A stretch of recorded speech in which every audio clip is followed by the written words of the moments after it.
Assalamualaikum dan salam sejahtera. Sidang Dewan yang dihormati, selamat bertemu dalam persidangan kita bagi sesi kali ini. Persidangan kita akan dimulakan sekarang. Izinkan saya untuk mempersilakan dan memperkenalkan ahli-ahli yang berhormat yang akan menyampaikan hujah-hujah serta bidasan pada persidangan kali ini. Pihak kerajaan dari Unit Bahasa Melayu 3 diwakili oleh Yang Berhormat Perdana Menteri dan Menteri Pembangunan Wanita, Keluarga dan Masyarakat Malaysia, iaitu Saudari Farah Aina Syahirah, Ahli Parlimen Muar. Assalamualaikum dan salam sejahtera. Berdiri dan Perdana Menteri seorang wanita di hadapan ini untuk menegakkan unsur kebenaran yang pembangkang suarakan. Farah Aina Syahirah binti Syahrin, kecil-kecil cili padi, burung terbang dipipiskan lada. Saya pasti pihak pembangkang akan terasa pedas. Yang Berhormat Timbalan Perdana Menteri dan Menteri Hal Ehwal Agama, Saudari Alia. Terima kasih Yang di-Pertua. Kami berdiri di sini sidang Dewan bukan untuk sekadar menegakkan suara wanita, tetapi juga menegakkan benda yang basah yang sudah dibasahi pihak pembangkang.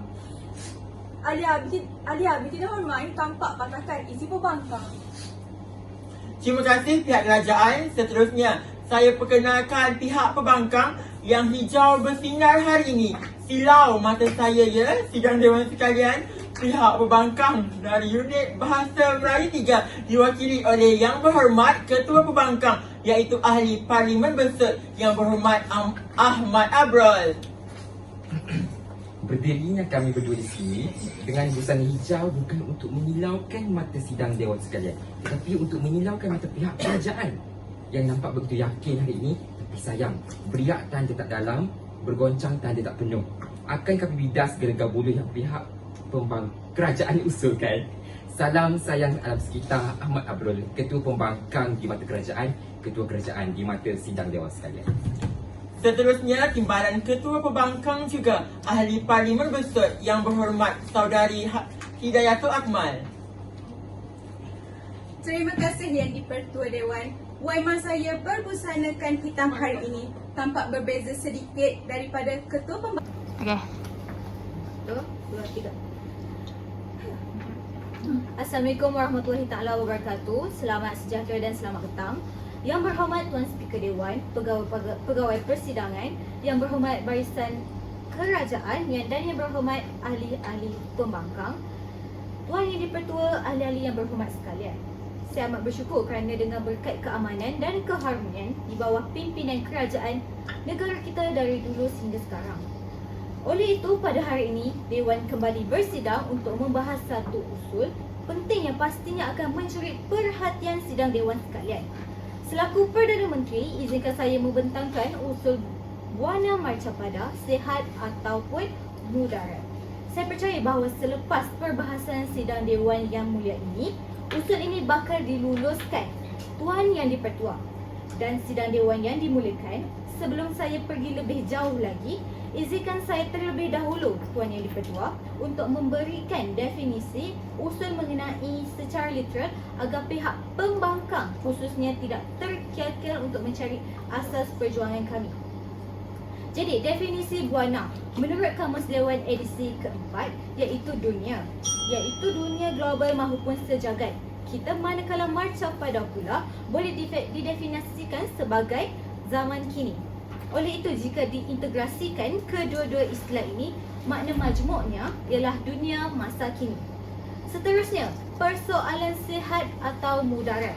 Dalam usul berkenaan, merujuk kepada alam sekitar kita, lestari atau dilambang kepupusan. Jadi, definisi majmuk usul kita pada hari ini ialah adakah alam sekitar mencapai tahap kelestarian sejagat atau diambang kemusnahan. Begitulah definisi usul yang saya berikan secara literal sebentar tadi. Saya juga ingin menyatakan bahawa pihak kerajaan yakin dengan hujah-hujah yang akan dibentangkan sebentar sahaja lagi. Dan seterusnya, usul kami akan diterima dengan konsensus tanpa sebarang pertikaian. Ahli-ahli Dewan yang saya muliakan, sebagai Perdana Menteri, saya akan menyatakan hujah-hujah yang menyokong usul ini. Seterusnya, hujah saya akan disambung oleh Timbalan Perdana Menteri kita dan hujah-hujah sengsang daripada pihak pembangkang akan dibidas oleh Timbalan Perdana Menteri. Jadi dapatlah dirumuskan di sini Buana Marcapada masih sihat dan akan kekal sihat sepanjang zaman. Tuan Yang di-Pertua, kami meletakkan satu indikator bagi memantapkan usul kami. Yang pertama, alam sekitar atau buana pada masa kini masih lagi dilestarikan. Oleh itu, berdasarkan indikator-indikator ini secara justifikasi, saya sepenuhnya yakin bahawa hujah yang akan kami kemukakan sebentar saja lagi akan diterima tanpa perlu diperdebatkan dengan hujah-hujah palsu dari pihak pembangkang. Tuan Yang di-Pertua, sebagaimana yang saya nyatakan, alam sekitar dunia sejagat ini masih lagi terpelihara martabatnya daripada cengkaman, kepupusan dan pencemaran. Buktinya, sidang Dewan, banyak usaha-usaha yang pihak kerajaan telah malah pertubuhan bukan kerajaan atau NGO yang lebih dikenali sebagai non-government organisation juga banyak ringan tulang dalam turun pandang untuk membantu menyelesaikan masalah alam sekitar yang berlaku bukan sahaja dalam negara, malah seantara buana. Jadi, sidang Dewan sekalian, sebagai contoh yang kita boleh ambil mengenai pembenihan awal yang dilakukan untuk mengurangkan tahap pencemaran udara di sekitar kita. Tak tumbuh tak kata, tak sungguh kami tak kata. Menurut Jabatan Alam Sekitar JAS telah membuat satu analisis terperinci ke atas beberapa parameter utama, iaitu nitrogen dioksida, sulfur dioksida, karbon monoksida dan habuk halus bersaiz diameter 2.5 mikron.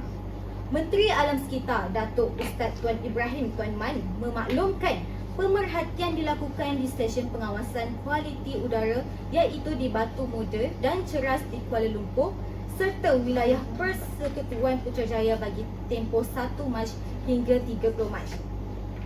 Menteri ini mengatakan bahawa sejak penguasaan PKP tahap pertama, trend bacaan pencemaran udara bagi nitrogen dioksida, sulfur dioksida, karbon monoksida dan habuk halus bersaiz 2.5 mikron di ketiga-tiga kawasan tersebut telah berlaku penurunan secara signifikan. Yang di-Pertua, terdapat satu lagi usaha yang kerajaan telah lakukan, iaitu dasar pengangkutan hijau. Dasar pengangkutan hijau adalah sebahagian daripada dasar pengangkutan untuk memenuhi keperluan kelestarian alam. Sejak dilancarkan, pengangkutan hijau ini dapat dilaksanakan secara holistik. Hal ini dapat dibuktikan dengan penggunaan kereta hybrid, amalan berkongsi kereta, dan perkara ini membuktikan dan mengukuhkan lagi usaha saya pada hari ini, iaitu kelestarian alam. Sebagai ahli-ahli Dewan yang dimuliakan, bukti yang kami akan berikan pasti akan terbeliakkan mata pihak pembangkang di seberang sana. Buktinya, sidang Dewan, wujudnya Hari Alam Sekitar Sedunia tahun 2023. Hari Alam Sekitar ini diharapkan mampu mengelakkan berlakunya pencemaran sekitar yang kian berlaku dan semestinya akan menjadi buana kita terus sihat pada masa akan datang. Sekian, mohon terus mencatat. Bagi pihak Dewan, saya mengucapkan terima kasih kepada Yang Amat Berhormat Perdana Menteri atas hujah yang dikemukakan.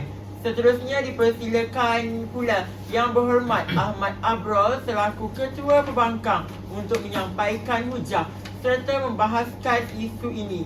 Bagi pihak pembangkang, dipersilakan. Terima kasih Yang di-Pertua Dewan. Bismillahirrahmanirrahim. Yang dihormati Tuan Yang di-Pertua, sahabat yang berdiri sama tinggi, duduk sama rendah, barisan kontradi yang kelihatan cemas dengan hujah yang rapuh di sempadan. Seterusnya, sidang Dewan sekalian. Assalamualaikum, salam gagasan keadilan dan selamat bersidang. Sayang disayang buah berangan, sayang hujah pembangkang pincang. Jaga-jaga pihak kerajaan, kedua pembangkang datang bertandang. Sudah terang lagi bersuluh, hujah Perdana Menteri sebentar lagi bagaikan gelegar bulu yang kosong. Tampak menarik di luar tapi dalamnya kosong. Baik ahli Dewan sekalian, saya selaku penerima amanat sebagai Ketua Pembangkang ingin merangkamkan kejutaan terima kasih kepada pihak di seberang sana kerana dua sebab. Pertamanya, barisan yang berhormat di sana telah kecundang dalam membidas isi yang tepat dan kukuh. Yang kedua, barisan kerajaan menyatakan pandangan peribadi tanpa bukti kuantitatif dan kualitatif. Maka kami di Barisan Pembangkang masih seia sekata menyokong usul pada pagi ini. Kami berpegang teguh kepada pendirian kami bahawa Buana Marcapada sudah mudarat dan bumi kita ini makin tenat. Kenapa? Disebabkan wujudnya pihak kerajaan yang tiada tindakan dan sekadar petah berkata-kata. Tuan Yang di-Pertua, berdirinya saya di sini selaku yang berhormat, Ketua Pembangkang akan mengajak anda semua untuk mengintai dan merungkai pelbagai permasalahan yang dibawa oleh pihak kerajaan di bawah gagasan usul yang berbunyi Buana Marcapada sihat atau mudarat. Namun begitu, Tuan Yang di-Pertua, persoalannya di sini, adakah Buana Marcapada ini sihat atau sudah sembuh keseluruhannya? Maka pada hari ini, Tuan Yang di-Pertua, saya akan membawa anda semua untuk mengupas segala persoalan ini, seterusnya mematahkan hujah-hujah rapor yang telah dibawa oleh penaja kerajaan. Tuan Yang di-Pertua, seterusnya saya ingin membidas segala rapor yang dibawa oleh Yang Berhormat Perdana Menteri tadi. Yang Berhormat Perdana Menteri tadi, Yang Berhormat Perdana Menteri tadi mengatakan bahawa wujudnya usaha kerajaan dan pihak bukan kerajaan dengan mewujudkan Hari Alam Sekitar, sidang dewan dan Tuan Yang di-Pertua. Buka mata fizikal dan mata hati anda semua. Adakah hujah sedemikian mampu untuk menyelesaikan masalah yang sudah wujud sejak zaman nenek moyang kita lagi, iaitu masalah pencemaran alam sekitar? Baiklah, Tuan Yang di-Pertua, seterusnya saya akan mematahkan hujah di bawah Perdana Menteri. Persoalan saya untuk meja kerajaan di seberang sana, apakah dengan sekadar menganjurkan Hari Alam Sekitar mampu menutup segala lorong-lorong durjana nenek moyang kita dahulu terhadap alam sekitar? Biarkan saya mengutip akhbar berita harian bertarikh yang paling terkini, iaitu 4 Oktober lepas, yang bertajuk Jerebu Malaysia hantar surat kepada Indonesia. Ahli Dewan sekalian, persoalan saya kepada kalian semua, cukupkah usaha yang dinyatakan oleh pihak kerajaan untuk melestarikan alam sekitar kita, khususnya dalam isu pencemaran udara yang negara seberang sana lakukan? Mampukah Jerebu hilang begitu sahaja dengan sekadar proses penghantaran surat? Tuan Yang di-Pertua, sabar Yang Berhormat, saya tidak kisah kalau Yang Berhormat cemburui saya risau masa yang mencemburui kita. Sila duduk dulu Yang Berhormat, duduk dulu. Tuan di-Pertua, nampaknya pihak kerajaan pada hari ini mengeluarkan fakta yang goyah. Seterusnya untuk merobohkan pondok usaha pihak kerajaan seberang sana, saya akan mematahkan hujah dangkal Perdana Menteri yang berbunyi permasalahan atau pencemaran alam yang berlaku ini bukan memberikan kesan jangka masa pendek, bahkan kesan jangka masa panjang.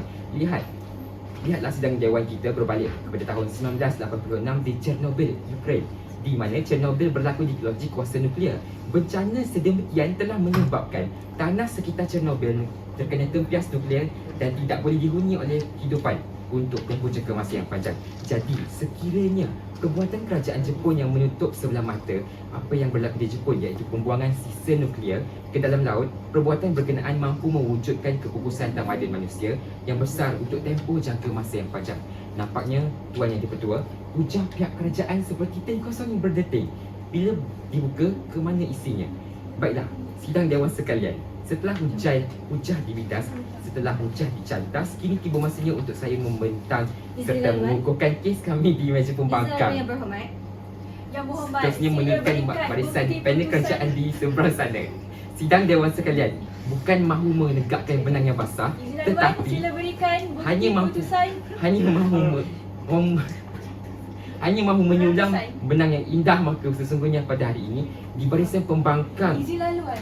kami mentegaskan Minta beri pendirian bukti kami bahawa pengaruh, duduk dahulu Yang Berhormat, duduk dahulu Yang Berhormat, pengaruh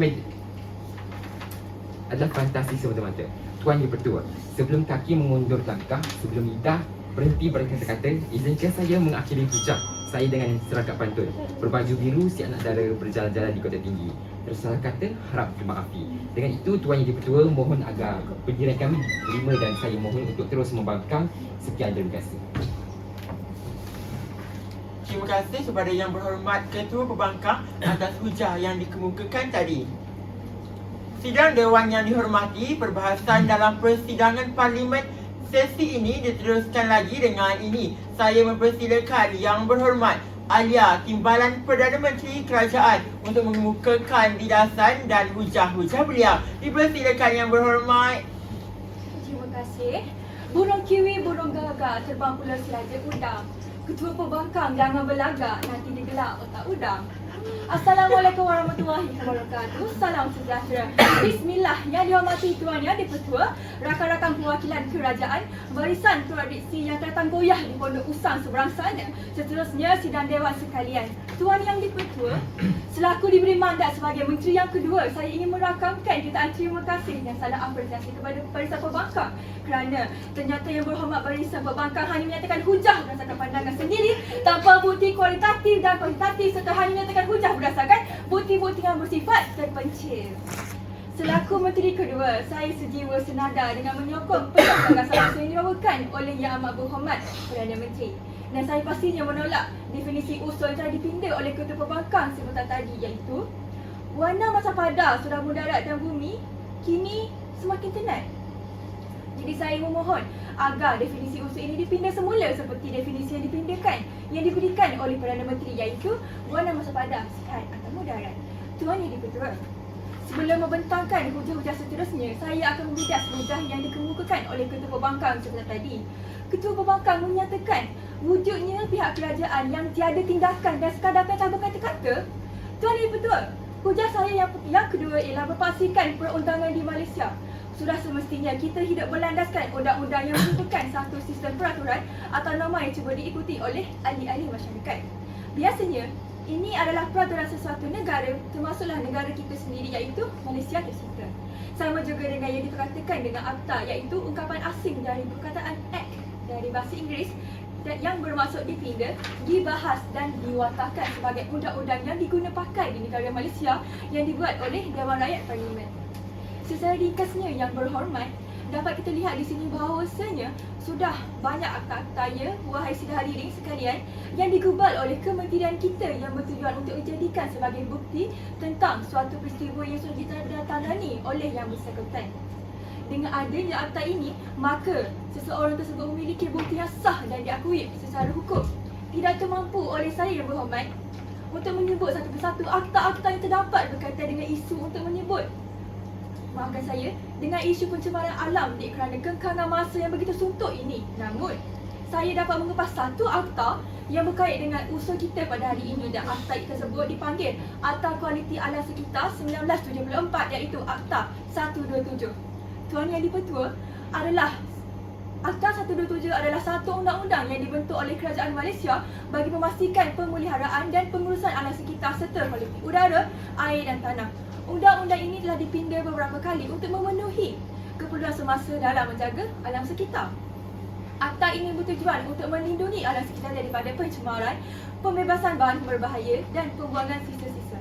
Ia juga menggariskan peraturan dan keperluan bagi mengawal aktiviti-aktiviti manusia yang berkaitan dengan alam sekitar seperti pembinaan, pengangkutan, industri, pertanian dan sebagainya.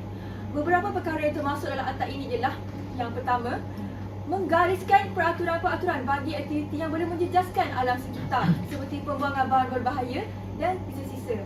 Yang kedua, memastikan kualiti udara, air dan tanah adalah selamat dan bersih untuk penggunaan manusia. Dan yang ketiga, memperkenalkan sanksi dan hukuman bagi pihak yang melanggar peraturan dan keperluan dalam akta ini. Yang keempat ialah memastikan pihak-pihak yang bertanggungjawab dalam aktiviti ini boleh menjejaskan alam sekitar adalah terbabit dalam pengurusan dan pemeliharaan alam sekitar dan sebagainya. Tuan Yang di-Pertua, memetik daripada bersumberkan berita harian online, bersumberkan berita harian atas talian yang bertarikhkan 5 Oktober 2022, pindaan bagi Akta 127 ini, di mana Dewan Rakyat telah menuluskan pindaan Akta Kualiti Alam Sekitar 1974 yang mengenakan denda tidak kurang RM5,000 dan maksimum RM10 juta bagi kesalahan membabitkan pencemaran air, pelepasan minyak, pelepasan buangan di perairan Malaysia dan pelepasan haram buangan berjadual. Melalui pindaan ini, Yang Berhormat, jumlah kompaun dinaikkan daripada 2,000 kepada tidak lebih daripada 50% daripada jumlah penalti maksimum yang diperuntukkan bagi kesalahan terbabit. Selain itu, hukuman maksimum yang diperuntukkan bagi kesalahan selain itu, hukuman penjara mandatori tidak lebih dari 5 tahun boleh dikenakan bagi kesalahan pelepasan haram buangan terjadual, pencemaran air dan pematuhan keperluan laporan penilaian kesan kepada alam sekeliling. Dengan adanya kelulusan pidaan pada akta ini, maka hukuman yang lebih tegas akan dikenakan kepada pesalah dan penjenayah alam sekitar ini.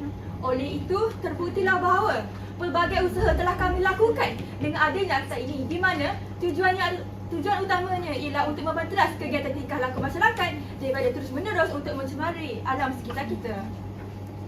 Tuan Yang di-Pertua, sebelum kaki mengundur langkah, sebelum lidah berhenti berkata-kata, maka saya tekankan kembali usul kami di pihak kerajaan bahawa buana masafadah, sihat atau mudarat. Maka wajarlah Tuan Yang di-Pertua agar dia menerima usul yang kami bawakan dengan sebelah suara ini. Mohon untuk terus mencadang.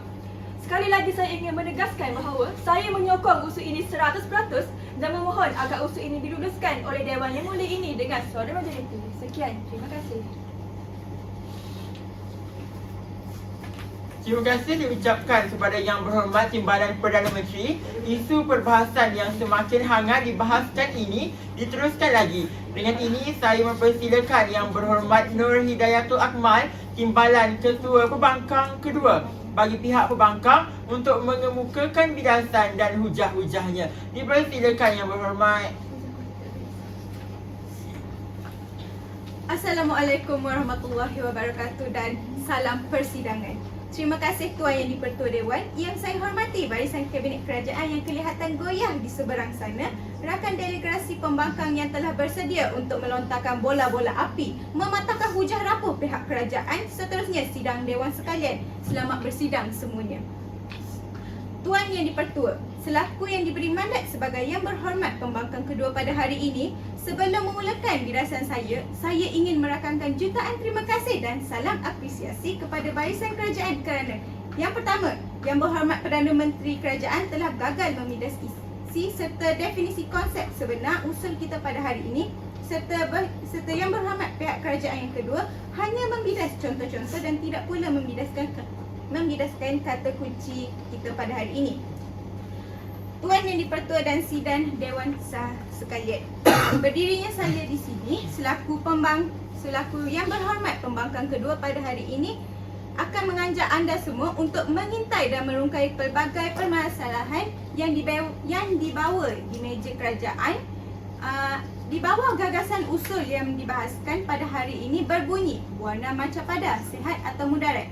Saudari yang berhormat di sana, persoalan di sini ialah adakah Yang Berhormat yakin dengan adanya sekadar peraturan-peraturan atau akta seperti yang dinyatakan seperti tadi itu menjadi asbab yang kukuh untuk menunjukkan bahawasanya alam sekitar di bumi kita masih lagi sihat dan sejahtera? Adakah sekadar akta yang bertulis itu saja mampu mengelakkan masyarakat global untuk tidak melakukan sebarang kerosakan di bumi ini? Maka pada hari ini Tuan Yang di-Pertua saya akan membawa anda semua mengumpas segala persoalan ini, seterusnya mematahkan hujah-hujah rapuh yang telah dibawa oleh pihak kerajaan. Tuan Yang di-Pertua, seterusnya saya ingin membidas segala fakta-fakta yang telah dibawa oleh Yang Berhormat Menteri Kedua sebentar tadi. Yang Berhormat Menteri Kedua mengatakan bahawa dengan adanya Akta Kualiti Alam Sekeliling 1974 dalam kurungan Akta 127 ini, masyarakat di luar sana tidak akan berani untuk melanggar kerana dengan adanya dendaan-dendaan atau akta penalti ini, masyarakat akan menjadi takut untuk melanggar akta tersebut. Namun, adakah wajar dengan hanya sekadar bertuliskan akta tersebut, masyarakat akan menurut segala yang telah ditetapkan oleh kerajaan? Tidak sama sekali, Yang Berhormat. Hal ini kerana kita lihat masyarakat sekarang, mereka masih lagi tidak gentar dan takut dengan sekadar akta-akta tersebut. Dan saya dapati punca tiadanya perasaan tersebut adalah kerana kurangnya sikap cinta akan alam sekitar dalam diri masyarakat. Tidak usahlah kita pergi berjauhan, ambil saja contoh dari negara kita di mana pencemaran udara dan air ini masih lagi menjadi kebiasaan bagi masyarakat kita pada hari ini.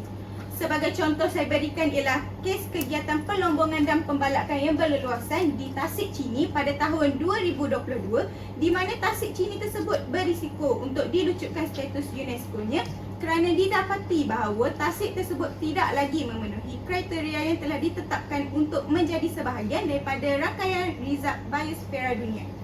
Izin laluan. Hal ini kerana duduk Yang Berhormat. Hal ini kerana tasik tersebut telah dicemari dengan lumpur-lumpur dan bahan buangan hasil daripada aktiviti pelombongan yang menyebabkan air tasik yang jernih menjadi keruh dan dicemari sampah buangan serta persekitarannya Dilaluan. yang tidak dibayangkan. Boleh Duduk berikan yang contoh bagi berhormat. tahun ini? Duduk yang berhormat. Saya tak habis lagi hujah saya. Duduk.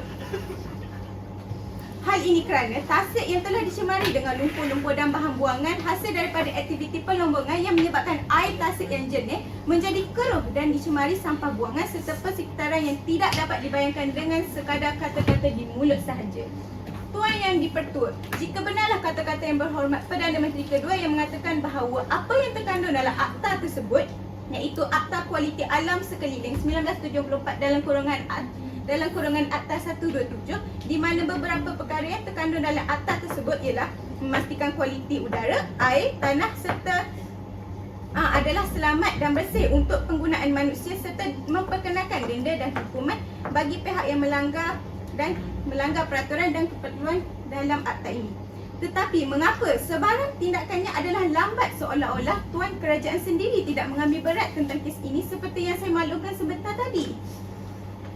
Di manakah bukti yang bahawasanya masyarakat akan mempunyai kesedaran sekiranya akta ini mampu membuatkan mereka berasa takut jika kerajaan sendiri yang tidak mengambil cakna tentang isu alam sekitar ini?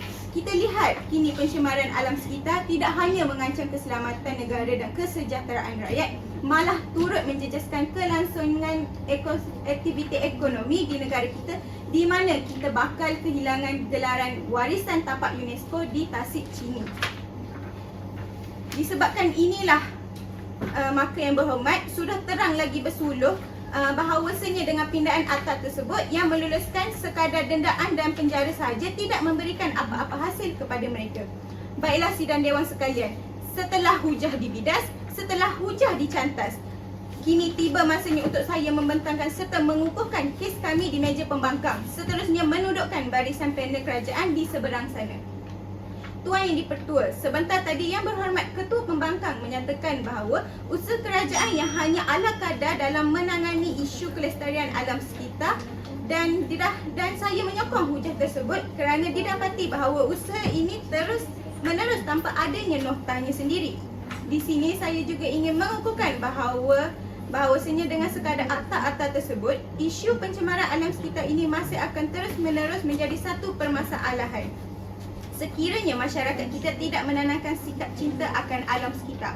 Sidang dewan sekalian, bukan mahu menegakkan benang yang basah tetapi hanya mahu menyulam benang yang indah, maka sesungguhnya pada hari ini di barisan pembangkang kami ditegaskan pendirian kami bahawa isu alam sekitar ini akan terus menerus menjadi permasalahan sekiranya tiada usaha yang diberikan oleh pihak kerajaan secara serius.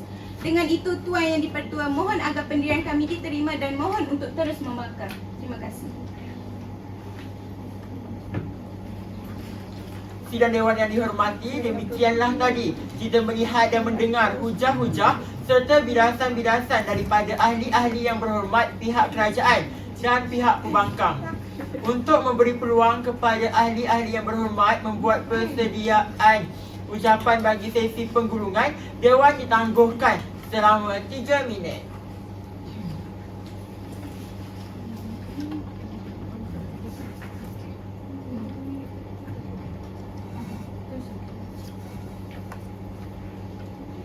Terima kasih sekali lagi Yang Berhormat Tuan Yang di-Pertua dan rakan-rakan pembangkang, Yang Berhormat Jemaah Kabinet, seterusnya ahli-ahli yang Dewan Yang dihormati. Bertemu sekali lagi kita di arena penggulungan. Tuan Yang di-Pertua dan ahli-ahli Dewan, usul pada hari ini berbunyi buana marcapada, sihat atau mudarat. Kami pihak pembangkang yang prihatin dan bertanggungjawab untuk memberikan kesejahteraan kepada rakyat telah memberikan definisi dan premis yang padu dan jitu untuk menolak usul pihak kerajaan. Dan dari awal perdebatan, pihak kerajaan melakukan banyak kesilapan yang dilakukan secara individu atau berpasukan. Pihak kerajaan gagal memberikan definisi secara konsep yang mantap. Pihak kerajaan juga telah memberikan premis yang amat rapuh dan tidak rasional. Namun, Tuan Yang di-Pertua, ketika kedua-dua hujah pihak kerajaan dapat saya simpulkan bahawa hujah tersebut amat tidak relevan dengan premis mereka untuk menyokong usul. Oleh itu, Tuan Yang di-Pertua dan ahli-ahli Dewan, tidak ada lagi keraguan yang gelap dan jadi terang, yang bengkok telah lurus. Usul kerajaan amat tidak relevan dan tidak memberi manfaat kepada kita untuk diluluskan. Nampaknya kerajaan kita pada hari ini tidak membuat persediaan yang mencukupi sebelum membentangkan usul-usul. Hujah-hujah yang dibentangkan umpama menanam tebu di tetapi bibir sahaja. Janganlah ahli-ahli yang berhormat terpedaya dengan janji-janji manis pihak kerajaan, tapi palsu yang dilemparkan oleh mereka dalam usaha mengaburi pemikiran ahli dewan untuk menerima usul. Akhirnya, saya menyuruh kepada ahli-ahli dewan sekalian menggunakan bijaksana dan kewarasan untuk kita menolak usul berkenaan. Pada hari ini, demi membina sebuah negara yang bangsa yang bersatu padu, yang menjadi teras kepada pembangunan dan kemajuan negara, marilah bersama-sama kita, pihak pembangkang, untuk menolak usul pada hari ini, iaitu Buana Marcapada, sihat atau mudarat. Sebulat suara tanpa kompromi, saya mewakili blok pembangkang mengatakan Buana masih belum sihat dan akan terus mudarat di bawah kepimpinan kerajaan di seberang sana. Sekian, mohon usul ditolak. Terima kasih yang berhormat, ahli-ahli yang berhormat, sidang dewan yang dihormati. Seterusnya kita mempersilakan wakil pihak kerajaan untuk tampil menyampaikan ucapan penggulungan. Dipersilakan yang berhormat Farah Aina. Assalamualaikum dan salam sejahtera Tuan Yang di-Pertua, rakan-rakan yang berhormat daripada pihak kerajaan, barisan pembangkang dan seterusnya ahli-ahli dewan sekalian. Tuan Yang di-Pertua, gajah sama gajah, kerisi sama kerisi, hanya petah berhujah. Sama je. Dah masalah jawab. Aku tak tahu apa kita dah jawab Salam. Okay. Okay. Tuan Yang di-Pertua, gajah sama gajah, kerisi sama kerisi, hanya petah berhujah, hujah kosong tiada berisi.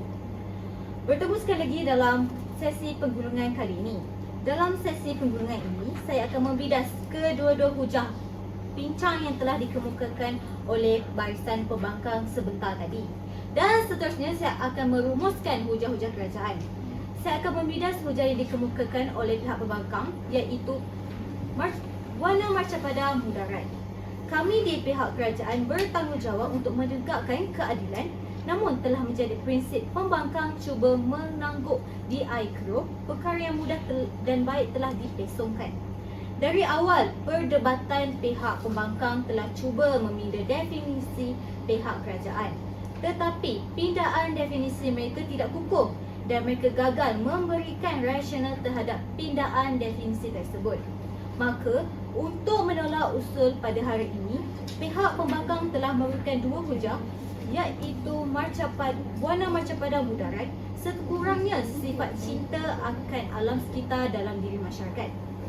Namun Tuan Yang di-Pertua, kedua-dua pihak pembangkang dapat saya simpulkan tidak relevan dengan premis mereka untuk menolak usul tersebut.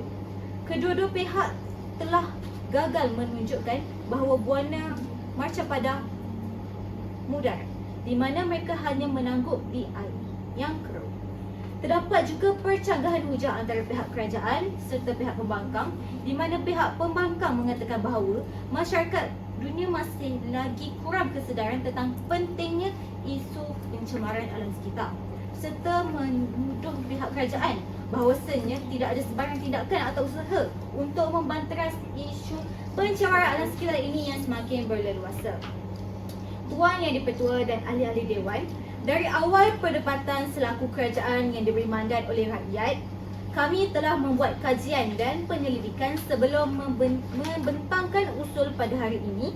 Dan untuk menyokong usul pada hari ini, kami meletakkan satu premis yang kukuh, iaitu dengan meletakkan dan menyatakan akta-akta yang berkaitan dengan tajuk perbahasan kita, iaitu Buana Marcapada sihat atau mudarat, di mana salah satu akta yang berkaitan dengan alam sekitar iaitu Akta Kualiti Alam Sekeliling 1974, Akta 127, yang telah diluluskan tindakannya untuk menghukum dan mendenda masyarakat yang melanggar akta tersebut. Hal ini sebenarnya telah membuktikan bahawasanya pihak kerajaan telah menguatkuasakan akta tersebut agar masyarakat menjadi lebih takut untuk melanggar akta tersebut. Oleh itu, Tuan Yang di-Pertua dan ahli-ahli dewan, tidak ada lagi keraguan, yang gelap dah jadi terang, yang bengkok telah lurus. Akhirnya saya menyeru kepada ahli-ahli dewan yang bijaksana, demi membentuk masyarakat hidup dalam keadaan yang aman dan harmoni, marilah kita bersama-sama kekalkan dan menjaga kebersihan dan keindahan alam sekitar sehinggakan negara kita mampu bersaing di peringkat global. Marilah bersama-sama pihak kerajaan untuk menyokong dan menerima usul pada hari ini, iaitu Buana Marcapada Sihat atau Mudarat. Sekian, mohon usul diterima. Ahli-ahli yang berhormat, sidang dewan yang dimuliakan, dengan ucapan penggulungan oleh pihak kerajaan itu, maka berakhirlah persidangan dewan kita pada kali ini, sehingga bertemu semula pada sidang dewan yang akan datang. Dengan ini, saya mengucapkan jutaan terima kasih dan syabas kepada ahli-ahli yang berhormat serta seluruh sidang dewan yang telah bersama-sama menjaga keharmonian dewan ini. Saya selaku Yang Arif, Tuan Yang di-Pertua Dewan, dengan ini menangguhkan persidangan dewan pada kali ini. Sekian, wabillahi taufiq wal hidayah. Wassalamualaikum warahmatullahi wabarakatuh.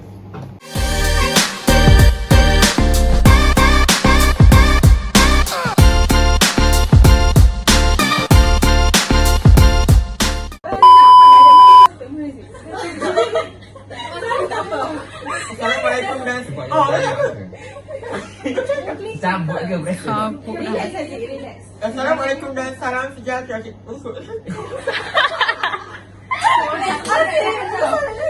Okey, tolong. Tiga aku, weh. Tiga aku. Ada isu ke, weh?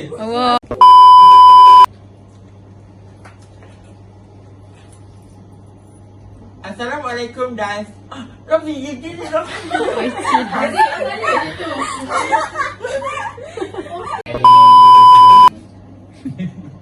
Okay.